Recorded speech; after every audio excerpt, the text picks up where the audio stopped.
Hello and welcome to the UPSC Analyzer.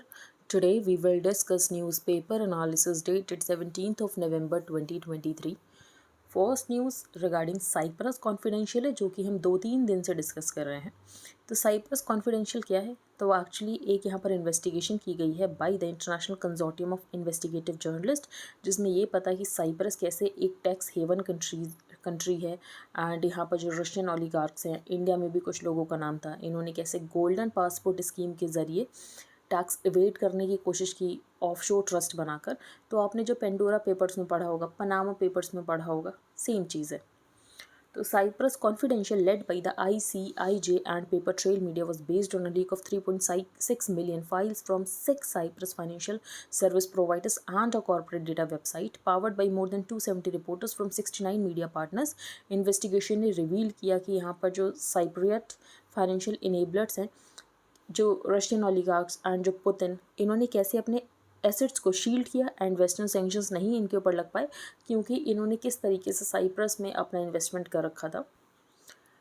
Uttarkashi day 5 rescuers inch closer to man trapped in tunnel. तो इस news को हम 3-4 बार cover कर चुके हैं। कल इसके ऊपर एक्सप्लेन्ड सेक्शन भी आया था कि ये टनल कोलैप्स क्यों हो जाते हैं। तो अगर आपको और डिटेल में जानना है तो आप कल का एक्सप्लेन्ड सेक्शन रेफर कर सकते हो।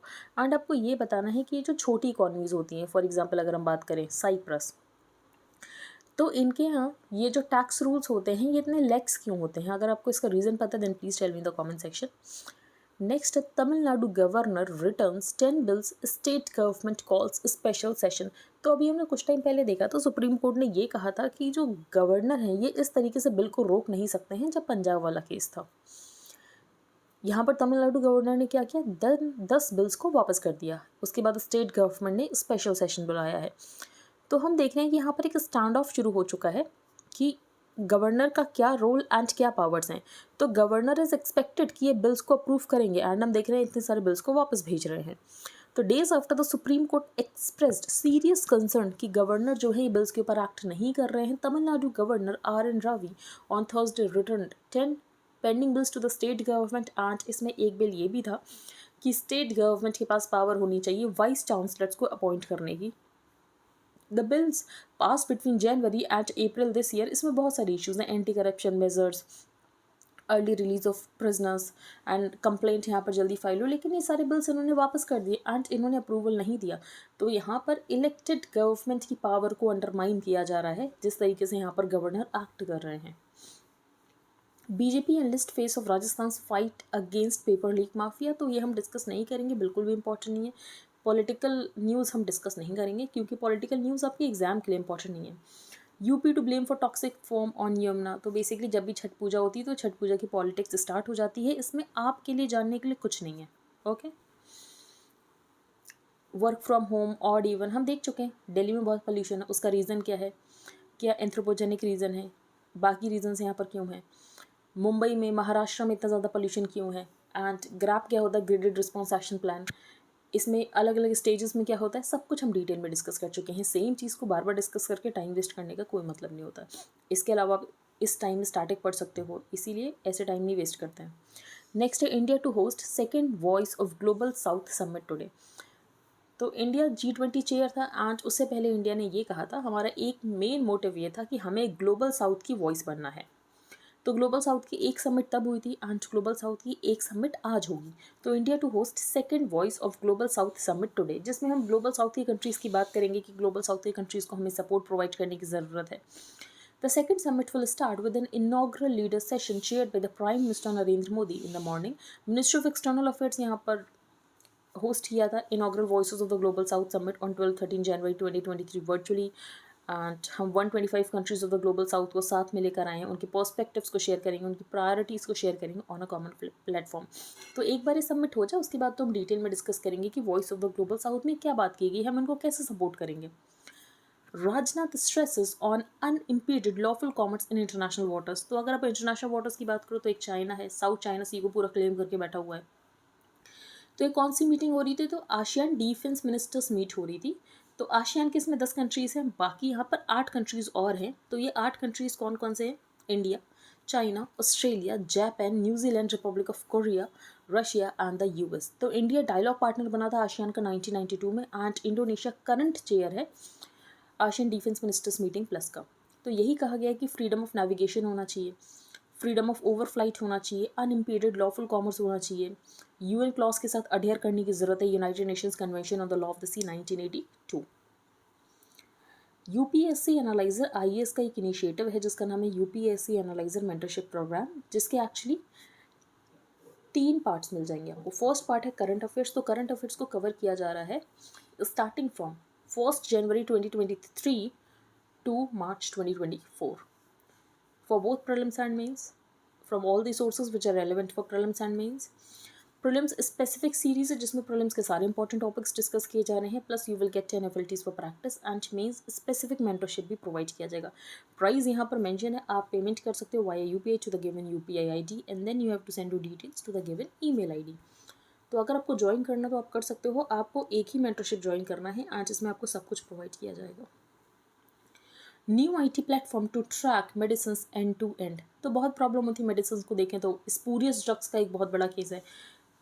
उसके अलावा सर्टिफाइड ड्रग्स मिलना कभी कभी ऐसे सर्टिफाइड नहीं होती, स्पूरियस ड्रग्स होती हैं। तो इसको लेकर एक नया आईटी प्लेटफॉर्म बनाया गया है जो कि मेडिसिन को एंड टू एंड ट्रैक करेगा।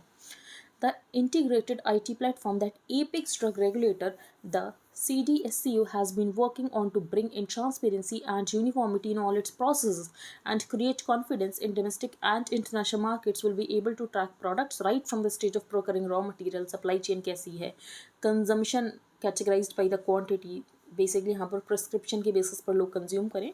तो उसके लिए एक यहाँ पर आईटी प्लेटफॉर्म बनाया जाएगा। उसका यहाँ पर नाम मेंशन नहीं है, जब नाम यहाँ पर मेंशन हो जाएगा तो भी हम डिस्कस कर लेंगे। जेस्चर पॉलिटिक्स, तो ये हम डिस्कस करेंगे। This is very good article and किसने लिखा है, खाका। तो खाका कमेटी आपने ट्राइबल में ज़रूर पढ़ी होगी एंड उन्हीं ने आर्टिकल लिखा है। तो सबसे पहले अगर हम बीजेपी को देखें तो बीजेपी यहाँ पर ट्राइबल्स को वू करने की कोशिश कर रही है। सबसे पहले ऑथर ने ये बताया है, फॉर एग्जांपल भगवान बिरसा मुंडा को लेकर। उसके बाद उस दिन जनजातीय गौरव दिवस मनाना स्टार्ट किया गया। उसके बाद अभी 24,000 करोड़ की स्कीम लॉन्च की गई जो कि स्पेशली पीवीटीजी के ऊपर फोकस करती है। अब ऑथर ने कहा ये सब अच्छी बातें हैं, लेकिन प्रॉब्लम कहाँ पर है? प्रॉब्लम ये है कि tribal identity and tribal language को अभी भी प्रोटेक्शन नहीं प्रोवाइड की जा रही है। Birsa Munda's birth anniversary was celebrated on November 15 as Janjatiya Gaurav Divas and this year prime minister Narendra Modi visited the tribal freedom fighters birth place to pay tribute on the occasion. Prime minister Modi ने launch किया विकसित भारत संकल्प यात्रा। विकसित भारत संकल्प यात्रा क्या है? तो एक्चुअली कुछ नोडल ऑफिसर्स हैं जो कि हाई ब्यूरोक्रेटिक पोजिशन पर हैं। तो इनका काम क्या है? इनका काम ये है कि जो सरकार की स्कीम्स हैं वो बताना है लोगों को जाकर, to ensure the last mile delivery of government services and schemes. इसके अलावा पीएम जनजाति आदिवासी न्याय महाअभियान भी लॉन्च किया गया है जिसमें कि most marginalised among the tribes which are PVTGs, उनको एम्पावर किया जाएगा, उनको प्रोटेक्ट किया जाएगा। He also unveiled projects worth around ₹7200 crore related to coal, petroleum, railways, roads and education. Tribal communities no doubt बहुत ज़्यादा प्राइड लेते हैं अपने ट्रेडिशन में, अपने कल्चर में, अपने हिस्ट्री में, including there historical icons. The BJP has aptly acknowledge this aspect कि ट्राइबल साइकी क्या है कि ये अपने कल्चर, अपने हिस्ट्री में बहुत ज़्यादा प्राइड लेते हैं एंड इसको ही बीजेपी जो है एजेंडा ऑफ पॉलिटिक्स में ट्रांसलेट करने में लगी हुई है। This may well go down an important move कि जो ट्राइबल वोट्स हैं बीजेपी के फेवर में आ जाएं। Further the focus on issues such as these, ये बहुत सिंक में है कि पास्ट को किस तरीके से ग्लोरीफाई करना है कि बीजेपी एंड आरएसएस की जो वैल्यूज़ एंड आइडियोलॉजी है ये इसको भी एंकर करे। फॉर एग्जांपल आपने देखा होगा कि ट्राइबल लैंग्वेज की बात नहीं की जाएगी क्योंकि इनको हिंदी को प्रमोट करना है। तो needless to say in doing so they claim to have greater empathy, concern and interest tribal causes को लेकर। तो बीजेपी बहुत सेलेक्टिव रही है अपने अप्रोच में to the culture and history of the tribes. It engages with only those जिसकी वजह से ट्राइब्स एंड बीजेपी आरएसएस में रप्चर ना हो। मोर ओवर ये क्रिटिकल क्वेश्चन को तो एड्रेस ही नहीं कर रहे हैं जो कि tribal language and tribal religion का है। Tribal identity is primarily rooted in language and secondary in religion and other cultural practices, yet these hardly figure in the cultural engagement of the BJP and the RSS. तो author का यही point है कि आप tribal religion and tribal language की बात ही नहीं करो। फॉर एग्जाम्पल यहाँ पर सरना रिलीजियस कोड की बात की जाती है। Rather, tribes in India have been by and large treated कि ये हिंदूज़ ही हैं, बस इनका सही से इंटीग्रेशन नहीं हो। फॉर एग्जांपल एक GS घूरे, ये एक सोशियोलॉजिस्ट हैं, इनका भी यही मानना था कि ये जो tribes and they are the backward Hindus and इनका इंटीग्रेशन नहीं हो पाया है, तो वही बीजेपी कर रही है, ऐसा ऑथर का कहना है. However there have been assertions and movements among tribes for the inclusion of their distinct religious identity, which is Sarna. In focusing on issues such as the culture and history of tribes, BJP overlook करती है core issues जो कि tribal population को afflict कर रहे हैं, at the root of which lie BJP politics and its governments policies.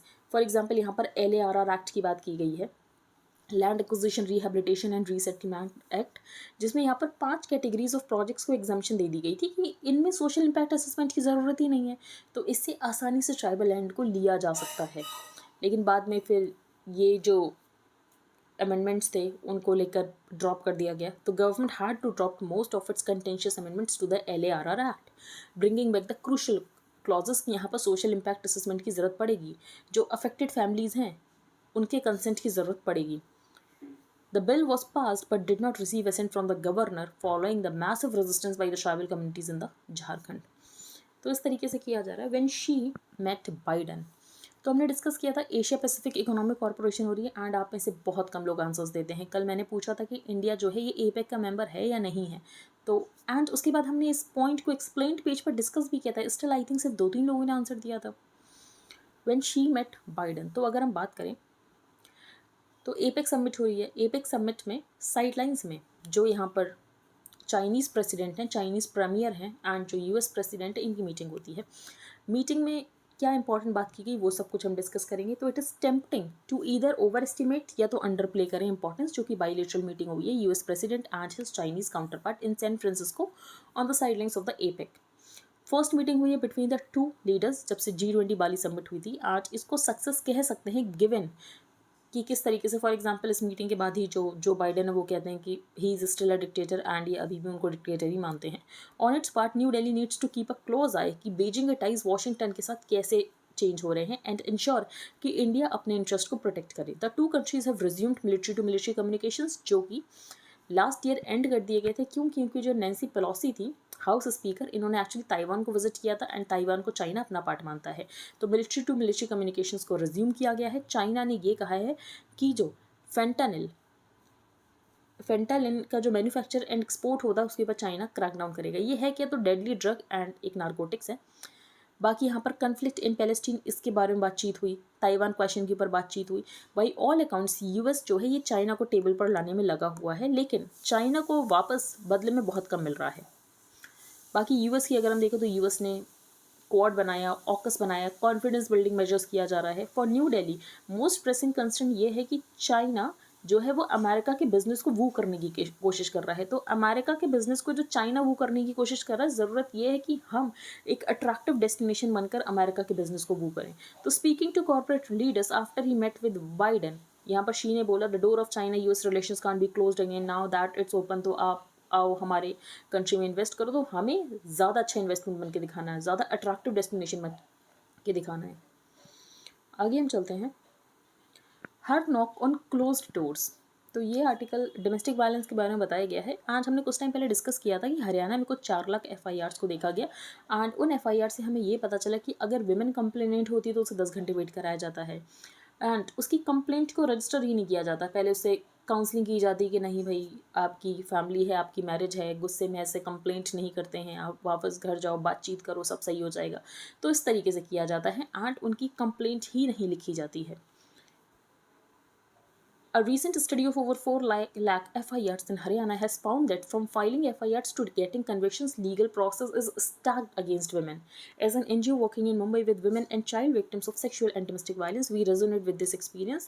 जैसे कि women जो इनके यहाँ आती है, इन्होंने grave domestic violence face किया होता, physical violence, mental violence, emotional violence, verbal abuse including humiliation, using filthy language, emotional abuse, taunting a woman about her looks, education, cooking skills, sexual violence including non-consensual and forced sex, and beatings अगर women resist करती है. Crimes against women have increased year on year as per the NCRB. 21 हर दिन 21 women की death होती है because of dowry in India. According to NCRB report 2019, 4 lakh cases register किए गए हैं under section 498A of the IPC.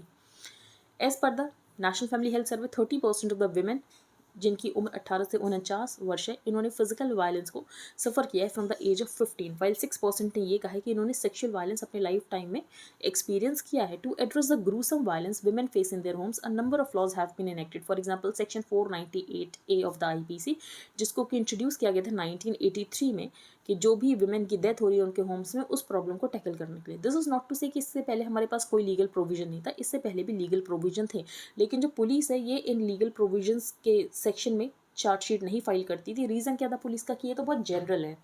तो one part of the section 498A IPC ये address करता है subjection of any woman to cruelty of such a nature that is likely to drive the woman to commit suicide.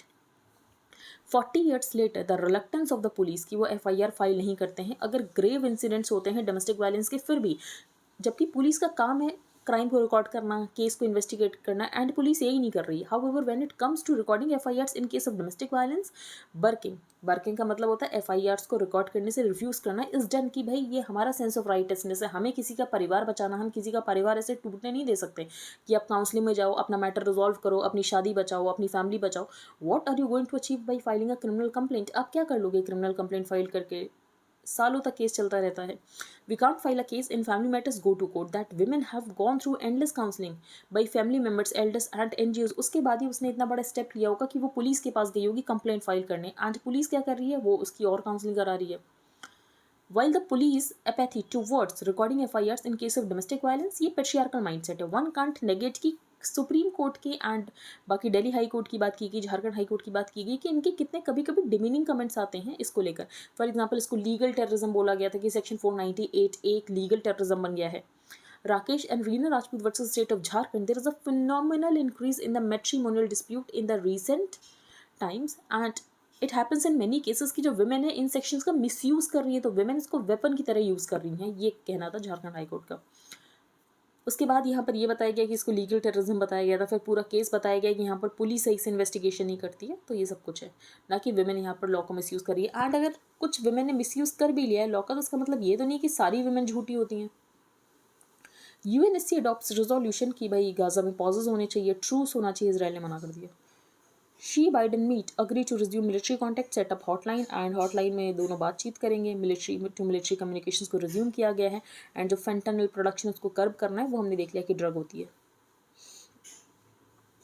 Unsecured credit surges, तो यहाँ पर unsecured credit surge हो रहा है, तो RBI ने जो नॉर्म्स है उनको थोड़ा टाइटन किया है, क्योंकि हो सकता है ये सब कुछ NPA में तब्दील हो जाए. India EU close to settling $600 million WTO dispute. तो ये कौन सा WTO डिस्प्यूट है? तो एक्चुअली जो इंडिया है ये क्या कर रहा था, इंडिया के बहुत सारे मैटर जो हैं WTO में चल रहे हैं, जिसमें यूरोपियन यूनियन के साथ भी एक था. वो ये था कि जो ICT प्रोडक्ट्स हैं हम उनके ऊपर इम्पोर्ट ड्यूटी लगाते हैं, और जिसकी वजह से यहाँ पर ये जो है यूरोपियन यूनियन ने WTO में गया कि इंडिया ICT प्रोडक्ट्स के ऊपर इम्पोर्ट ड्यूटी नहीं लगा सकता. तो Brussels had dragged New Delhi to the WTO's dispute settlement mechanisms in 2019, challenging its levying of import duty on a wide range of ICT products including mobile phones and components base station. The dispute assume significance क्योंकि India को अपने electronics manufacturing को boost करना है.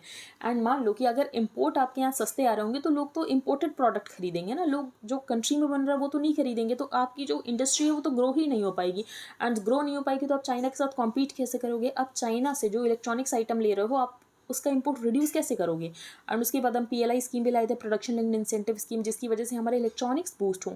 और उसके बाद EU के साथ ये अभी हम सेटलमेंट करने की बात करेंगे, यूरोपियन यूनियन के साथ इस इशू का सेटलमेंट हो जाए. तो वही न्यूज़ है यहाँ पर. Platforms won't have legal immunity on biased AI content. तो एक्चुअली ये जो सोशल मीडिया इंटरमीडियरीज होते हैं इनके पास होता है सेफ हार्बर. सेफ हार्बर का मतलब ये होता है कि अगर इनके ऐप के ऊपर कुछ भी कहा जाता है, इनके प्लेटफॉर्म के ऊपर कुछ भी कहा जाता है, तो एक्चुअली ये रिस्पॉन्सिबल नहीं होंगे, क्योंकि वो इन्फॉर्मेशन किसी थर्ड पार्टी ने डाली, उसके लिए ये रिस्पॉन्सिबल नहीं होंगे. लेकिन अगर बाइस्ड AI कंटेंट होगा इनके प्लेटफॉर्म के ऊपर तो लीगल इम्यूनिटी इनको नहीं प्रोवाइड की जाएगी, ये कहा गया है. India and the US China truce, तो US चाइना की मीटिंग हुई है, उसको लेकर ये आर्टिकल है. तो as the leaders of the US and the China try and arrest the steady downslide in bilateral relations, India के पास थोड़ा बहुत रीज़न है बस वरी करने का, ज़्यादा नहीं है, क्योंकि ज़्यादा कुछ इनकी मीटिंग में हुआ नहीं है, ऐसा ऑथर का कहना है. For India and I on AI, तो अगर यहाँ पर US चाइना के वापस से रिलेशंस ठीक हो जाते हैं तो चाइना भी यहाँ पर इन्फ्लुएंस कर सकता है यूएस को एआई रेगुलेशंस को लेकर। तो while there are always concerns in India about a G2 और a Sino American collaboration, the San Francisco summit was about कि कैसे चूज़ किया जाए, क्योंकि जो यहाँ पर रिलेशंस है दोनों कंट्रीज़ के बीच में उसमें बहुत ज़्यादा कन्फ्लिक्ट हो रखा है। New Delhi however needs to pay close attention to some of the new areas of US China engagement। तो पहला है artificial intelligence and global rules on AI की भी बात चल रही है। फिर यहाँ पर बात की गई है China somewhat muted। The decision to renew high-level political and military communications between the two sides, ये हम सक्सेस मान सकते हैं। Having confronted relentless economic and military pressures from the US over the last few years, she appears कि जो यहाँ पर she का कहना था कि जो चाइना है इसका यहाँ पर राइज हो रहा है, जो अमेरिका है उसका यहाँ पर टर्मिनल डिक्लाइन हो रहा है, तो अब चाइना ऐसा शायद नहीं कहेगा। And on the Indo Pacific, तो इंडो पैसिफिक की यहाँ पर बात की गई। India will also need to monitor the follow up कि इंडो पैसिफिक को लेकर यहाँ पर क्या बातचीत चल रही है। For US gains and worries, तो बाइडेन एडमिनिस्ट्रेशन ने इंसिस्ट किया है कि vigorous competition with China must backed by a dialogue, preventing कि कंटेस्टेशन आउट ऑफ कंट्रोल ना हो जाए। For now US restrictions remain in place and the focus of the Biden she summit ये था कि हमें कॉन्फिडेंस बिल्डिंग मेजर्स को देखना है। नेक्स्ट हेल्यूसिनेट, तो Cambridge dictionary word of the year है हेल्यूसिनेट। हेल्यूसिनेट क्या होता है, तो कोई चीज़ नहीं होना लेकिन आप उसको एक्सपीरियंस करना, तो उसको बोलते हैं हेल्यूसिनेट। लेकिन इसका नया मीनिंग में निकल चुका है। तो फॉर एग्जांपल एआई अगर इनएक्यूरेट आंसर देता है based on the inaccurate information, तो इसको हम बोलते हैं कि एआई जो है ये हेल्यूसिनेट कर रहा है। तो वही बताया गया, to seem, to see, hear, feel और smell something that doesn't exist usually because of a health condition और because you have taken a drug, इसको बोलते हैं हेलुसिनेशन। लेकिन जब आर्टिफिशियल इंटेलिजेंस हेलुसिनेट करता है तो फॉल्स इन्फॉर्मेशन को प्रोड्यूस करता है, यही बताया गया यहाँ पर। बाकी बार्ड गूगल का है, चैट जीपीटी, ये सब कुछ हम देख चुके हैं पहले। क्राइम ऑफ अडल्ट्री, तो अडल्ट्री को सुप्रीम कोर्ट ने अनकॉन्स्टिट्यूशनल डिक्लेयर कर दिया था Joseph Shine versus union of India में। लेकिन उसके बाद अभी हम देख रहे हैं कि आईपीसी, सीआरपीसी, एविडेंस एक्ट, ये सारे हटाकर नए एक्ट्स लेकर आए जा रहे हैं। तो उसको लेकर पार्लियामेंट्री कमेटी ने ये बोला है कि क्राइम ऑफ अडल्ट्री इसको वापस लेकर आया जाए, क्योंकि इंडिया में मैरिज एक सेक्रेड इंस्टीट्यूशन है। तो parliamentary committee on home affairs has suggested that adultery should be reinstituted as a crime in the Bharatiya Nyaya Sanhita, the propose law to replace the IPC. तो 2018 तक आईपीसी में सेक्शन 497 में अडल्ट्री एक criminal offence था जिसमें 5 साल की सज़ा हो सकती थी और अ फाइन और बोथ। लेकिन सिर्फ मैन को ही पनिश किया जा सकता था अंडर सेक्शन 497, नॉट वुमेन, क्योंकि वुमेन को as a property of the husband consider किया जाता था, as a women is the chattel of the husband. फिर उसके बाद केस होता है Joseph Shine versus union of India, 5 जज bench of the Supreme Court, जिसमें ये कहा जाता है कि ये लॉ डिस्क्रिमिनेटरी है एंड इसको यूनानिमसली स्ट्रक डाउन कर दिया जाता है सेक्शन 497। और यहाँ पर जो पार्लियामेंट्री कमेटी है उसमें ये कहा गया है कि adultery should be reinstated as a criminal offence but it should be made gender neutral and man and women दोनों को इसके लिए पनिश किया जा सके। अब प्रॉब्लम एक तो बेसिस ये था कि सुप्रीम कोर्ट ने क्यों उसको स्ट्रक डाउन किया कि इसका डिस्क्रिमिनेटरी नेचर है। दूसरी बात ये है ये वायलेट करता है article 14, article 15, article 21 of the constitution, क्योंकि किसी की मैरिज में कुछ भी हो रहा है, एडल्ट्री हो रही है नहीं हो रही है, ये प्राइवेट मैटर है। तो CJ Mishra declared that the husband is neither master of his wife nor does he have legal sovereignty over her and any system जो कि वुमेन को इंडिग्निटी के साथ ट्रीट कर रहा है invites the Wraith of the constitution. Also the CJ said अगर adultery को क्राइम की तरह ट्रीट किया जाना चाहिए तो ये बहुत ज़्यादा intrusion into the extreme privacy. तो एडल्ट्री एक क्रिमिनल ऑफेंस तो बिल्कुल नहीं होना चाहिए। इट इज़ बेटर कि ये ग्राउंड हो सकता है फॉर द डिवोर्स। तो सिविल ऑफेंस आप इसको ट्रीट कर सकते हो पर आप इसको क्रिमिनल ऑफेंस की तरह ट्रीट नहीं कर सकते हो। अब बात यह है कि सुप्रीम कोर्ट ने अगर इसको स्ट्रक डाउन कर दिया है तो क्या इसको वापस लाया जा सकता है। तो मान लो कि सुप्रीम कोर्ट ने जिस बेसिस पर स्ट्रक डाउन किया है अगर आप उसको खत्म कर दे रहे हो तो उसको वापस आप ला सकते हो। फॉर एग्जाम्पल सुप्रीम कोर्ट ने बोला है डिस्क्रिमिनेटरी है तो आपने जेंडर न्यूट्रल बना दिया, पर ये आप एक ही एस्पेक्ट को डिस्कस कर रहे हो, आप दूसरे एस्पेक्ट को यहाँ पर नहीं कंसिडर करो। दूसरा एस्पेक्ट भी तो यहाँ पर सुप्रीम कोर्ट ने बात की ना कि कैसे ये बहुत ज़्यादा प्राइवेसी है तो ये क्रिमिनल ऑफेंस नहीं हो सकता, सिविल ऑफेंस हो सकता है। तो आई होप आपको सब कुछ क्लियर हो गया हो। अगर आपका कोई भी डाउट है तो आप कमेंट बॉक्स में अपना डाउट बता सकते हो, आप टेलीग्राम ग्रुप पर बता सकते हो। And thank you and have a nice day. If you like the analysis then please like share and subscribe.